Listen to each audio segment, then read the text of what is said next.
Dans ce territoire assiégé et dévasté, la survie est devenue un combat de chaque instant. Familles désespérées, enfants affamés, tous espèrent repartir avec un peu de quoi survivre une journée de plus. À l'arrivée de rares aides humanitaires, chacun tente d'arracher un minimum de nourriture, souvent au prix de bousculades, de blessures et de larmes.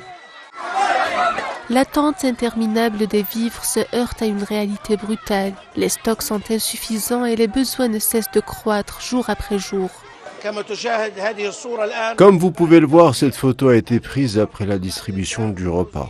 Nous avons terminé notre travail et ces familles attendent toujours. Plus de 200 familles ne peuvent pas nourrir leurs enfants et doivent donc rentrer chez elles sans nourriture. Nombre d'entre elles ont déclaré ne pas avoir mangé depuis plus de 3 jours, ni leurs enfants ont pu calmer la faim. La famine qui ravage aujourd'hui la bande de Gaza n'est pas seulement une menace, c'est une réalité que nous vivons chaque minute.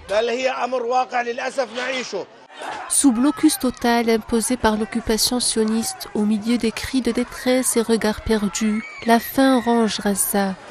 Chaque ration distribuée devient une question de vie ou de mort. Les cris de détresse se mêlent au silence de ceux qui n'ont plus la force de parler. Dans l'indifférence de la communauté internationale, ces familles s'accrochent à la moindre lueur d'espoir.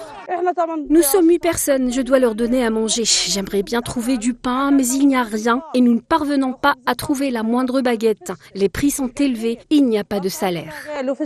Privés de tout, les habitants de Gaza ne réclament que le minimum vital. Mais face au blocus et au mutisme du monde, c'est la famine qui fauche des vies.